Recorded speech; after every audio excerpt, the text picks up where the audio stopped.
માતાજી મિત્રો, મારું નામ છે નીલમ પરમાર, મારી ચેનલનું નામ છે નીલમની રસોઈ. તો તેમાં તમારું ખૂબ ખૂબ સ્વાગત કરું છું. તો આજે હું બનાવવાની છું કાઠિયાવાડી ઢોકળીનું શાક, ગુજરાતી. તો તેના માટે મેં અહીંયા પોણો વાટકો જેટલો ચણાનો લોટ લીધો છે અને અડધો વાટકો મેં પાણી લીધું છે.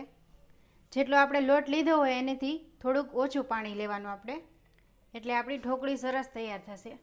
તો હવે અહીંયા મેં અહીંયા તપેલી લીધી છે, ગેસની ફ્લેમ ચાલુ કરી અને આપણે અડધો વાટકો જેટલું પાણી લીધું છે. એ પાણી એડ કરી દઈશું ઢોકળી બનાવવા માટે.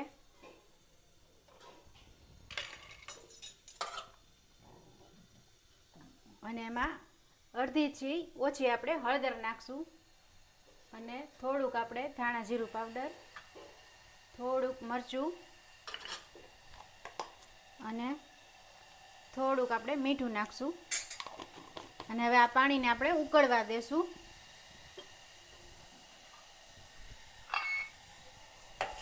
આ રીતે આપણે એને થોડુંક ઉકળી જાય પછી આપણે આ ચણાનો લોટ એડ કરવાનો છે એમાં.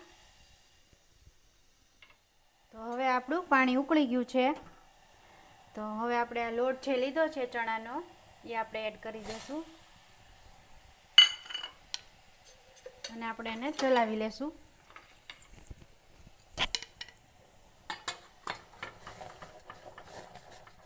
આ રીતે આપણે ઢોકળી બનાવી લેવાની છે. અને એમાં 1 ચમચી જેટલું હું તેલ ઉમેરીશ. સરસ હલાવી લેવાનું, તેમાં ગાંઠા ન રહે એ રીતે ચણાના લોટના.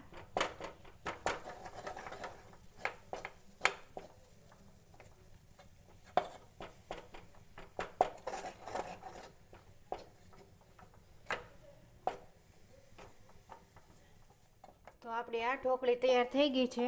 તો હવે એક આપણે આ ડીશ લીધી છે, એમાં આપણે સહેજ તેલ લગાવી દઈશું.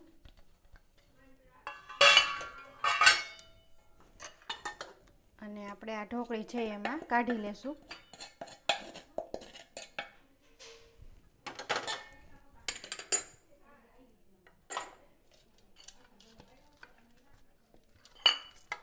અને આપણે આ રીતે થાળીમાં આ રીતે પાથરી અને એના બટકા કરી લેશું અને પછી આપણે વઘાર કરશું.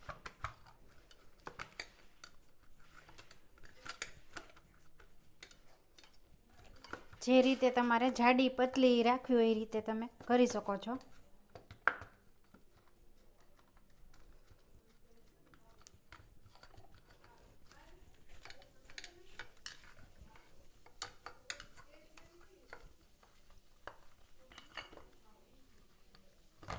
આ રીતે આપણે કરી લેશું.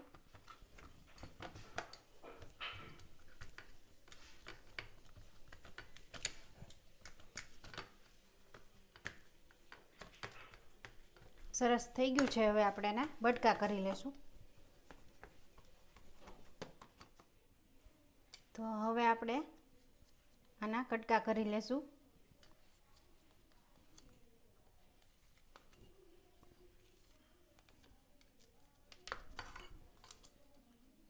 આ રીતે નાના મોટા જે તમારે સાઈઝ રાખવી હોય એ રાખી શકો છો.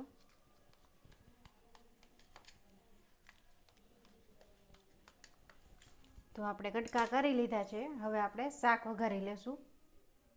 તો હવે આપણે એક આ લોયું લીધું છે વઘાર માટે. તો હવે આપણે ગેસની ફ્લેમ ચાલુ કરી અને 2 ચમચા જેટલું આપણે તેલ ઉમેરશું અને તેલને થોડુંક ગરમ થવા દેશું.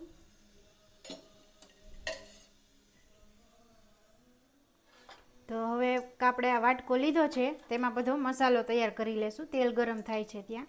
તો 1 ચમચી મેં લાલ મરચું પાવડર લીધું છે અને અડધી ચમચી જેટલી હળદર નાખું છું અને 1 ચમચી જેટલું ધાણા જીરું પાવડર અને અડધી ચમચી કાશ્મીરી લાલ મરચું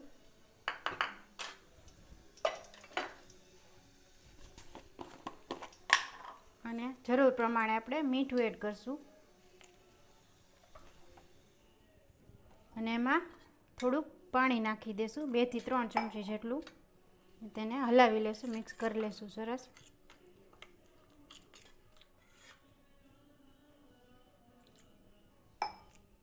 તો હવે આપણું તેલ ગરમ થઈ ગયું છે.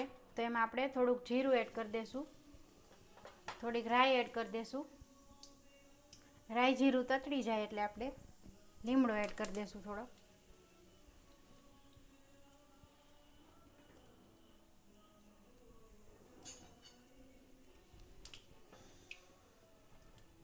અને આપણે આજે લસણ અને લીલા મરચાંની આપણે પેસ્ટ બનાવી છે. 5 થી 6 કળી લસણની અને 1 લીલું મરચું એ આપણે એડ કરી દઈશું.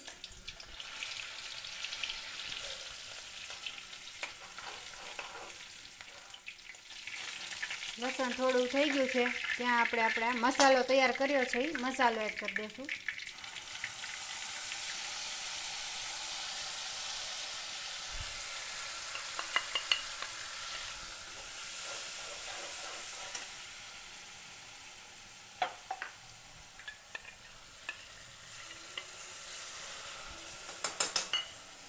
મસાલો આપણે થવા દેશું આને સરસ મજાનો.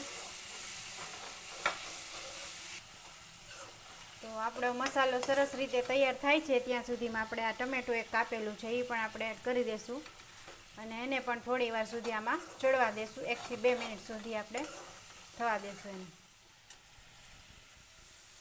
તો હવે આપણો આ મસાલો તૈયાર થઈ ગયો છે, ટમેટું પણ ચડી ગયું છે અને જાડો સરસ મજાનો એવો ગ્રેવી તૈયાર થઈ ગઈ છે. હવે આપણે 1 વાટકા જેટલી આપણે આ છાશ લીધી છે તો એ આપણે એડ કરી દઈશું અને એને ઉકળવા દઈશું થોડી વાર સુધી.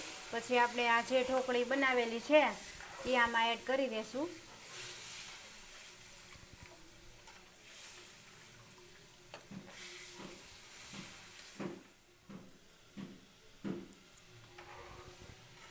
તો હવે આપણે આ રસો ઉકળી ગયો છે તો હવે આપણે આ જે ઢોકળી બનાવી હતી એ આપણે એડ કરી દઈશું.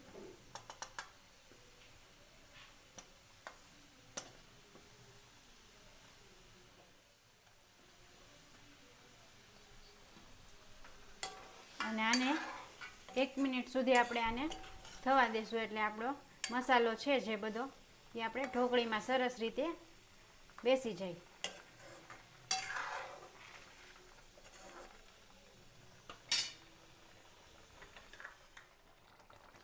તો હવે આપણું સરસ મજાનું ઉકળીને તૈયાર થઈ ગયું છે શાક. હવે આપણે થોડાક લીલા ધાણા એડ કરી દઈશું એમાં અને આપણે ગેસની ફ્લેમ બંધ કરી દઈશું અને આપણે સર્વ કરી લઈશું ડીશમાં.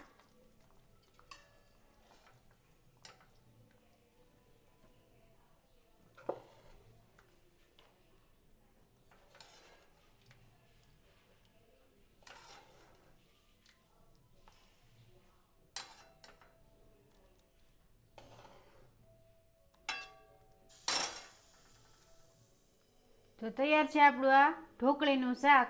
તો જો તમને આ રેસીપી પસંદ આવી હોય તો વિડીયોને લાઇક કરજો, શેર કરજો અને મારી ચેનલને સબસ્ક્રાઈબ કરજો અને બેલ આઇકન દબાવવાનું ના ભૂલતા અને કમેન્ટ કરીને જરૂર કહેજો કે તમને કેવી લાગી આ રેસીપી. જય માતાજી.